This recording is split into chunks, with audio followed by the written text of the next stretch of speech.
You can't step in the same river twice. That's what Heraclitus said, the philosopher of flux, the master of impermanence. He believed that reality isn't still. It doesn't rest. It doesn't freeze for anyone. Everything flows. Everything moves. And in that movement, everything changes. Permanence is an illusion. Stability is a lie we tell ourselves to feel safe.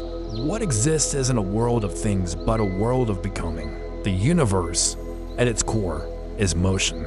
It's transformation. It's fire in disguise. You are not who you were yesterday. Not in mind. Not in memory. Not in body. And tomorrow, you'll be someone else entirely. The self is not a sculpture. It's a current flow. A shape that shapes itself through time. Now think of Itachi Uchiha, the prodigy, the murderer, the ghost, the myth whispered behind closed doors. A shinobi spoken of in fear, rage, sorrow, and awe. Who was he really? A traitor, the village said.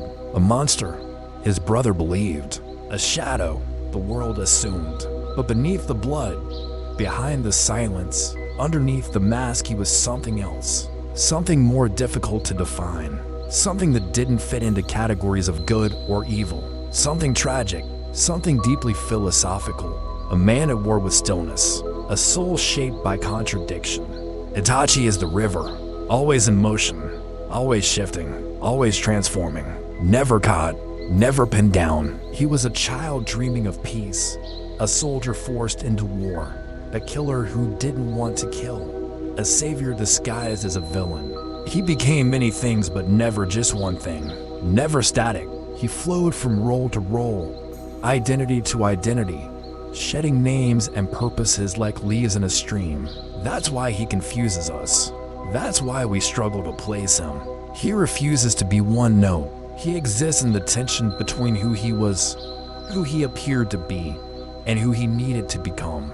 But we don't like that. We want people to make sense. We want clean boxes and clear definitions. Hero or villain, right or wrong, monster or martyr. But life doesn't care about our labels. It resists being boxed in. Identity isn't a title you earn, it's a movement you embody. It's not static, it's alive, always changing, always becoming.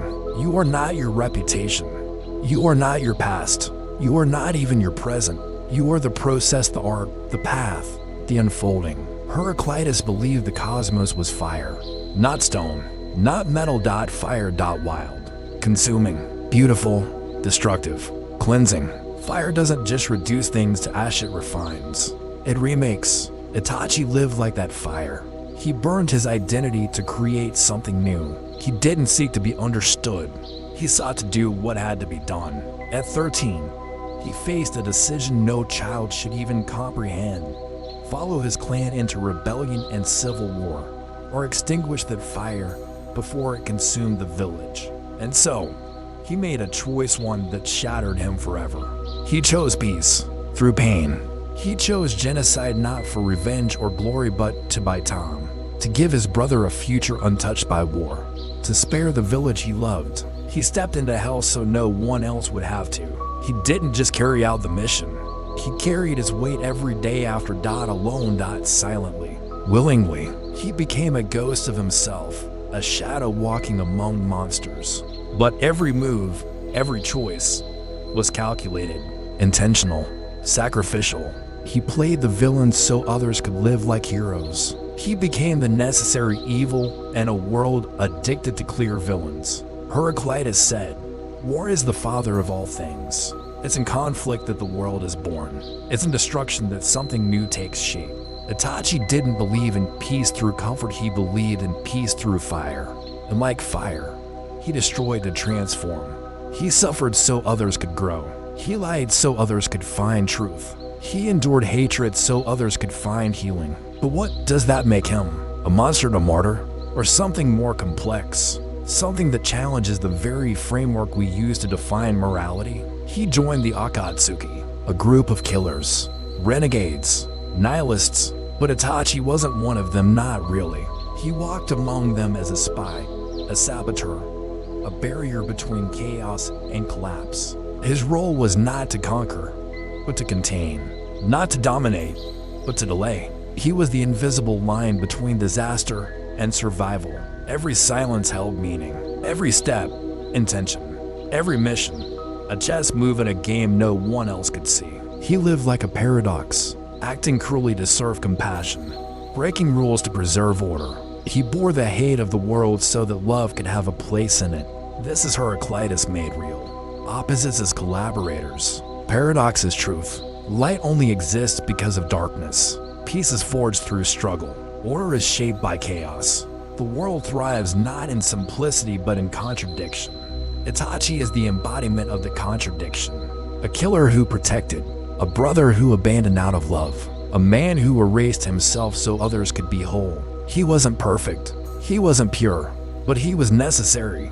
And sometimes, in a broken world, that's the highest form of morality. And how do we treat people like that? We misjudge them, condemn them, strip them of their humanity, because they confuse us. They challenge our easy answers. But Heraclitus didn't believe in easy answers. He believed in tension. In the bowstring pulled tight, the way up and the way down are one and the same. In Itachi, mercy wore the mask of cruelty. Loyalty wore the mask of betrayal. Wisdom wore the mask of madness. He was a living contradiction, and that's exactly why he mattered.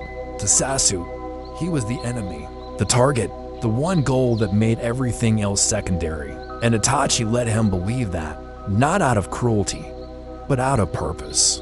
He crafted his own downfall so Sasuke could rise. Not because he wanted to die, but because he wanted his brother to live. Truly alive, not just survive but evolve.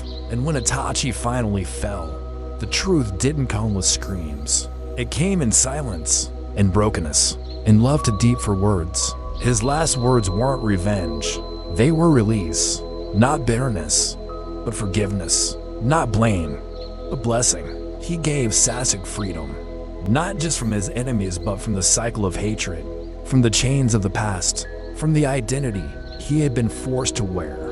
And in doing so, Itachi gave his brother something more valuable than power. He gave him the truth. Now we remember Itachi differently, not just for the bodies he left behind but for the burdens he carried alone. Not for the silence, but for what it protected. Not as a villain, but as a revelation. Heraclitus once said, "The hidden harmony is better than the visible." And that's what Itachi was, a hidden harmony. A buried melody, a quiet flame lighting the way for those who could not see. Think again of the river. It doesn't stop. It doesn't rewind. It rushes forward, and everything within it moves. You can't grab it. You can't hold it still.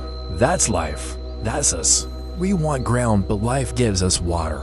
We want answers, but life offers questions. Heraclitus doesn't comfort, he confronts. He dares us to release our grip on stability and float in the current. Itachi understood that. He didn't fight the flow. He became it. He shed his name, his face, his peace so others could have a chance at their own.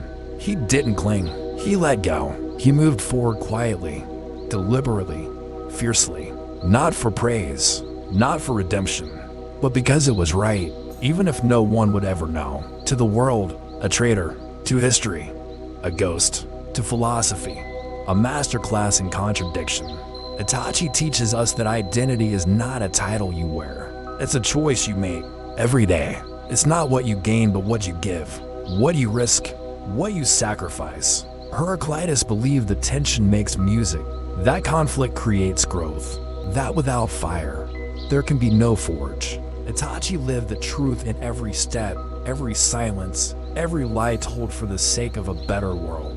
He killed but out of compassion. He lied but for truth. He abandoned but for love.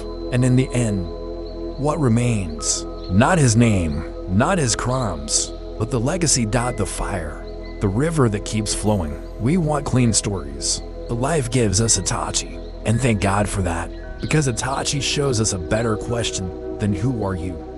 He asks, what are you becoming? So remember, you are not a stone. You are not fixed. You are not finished. You are flow. And like fire, like river, like truth, you become. Always.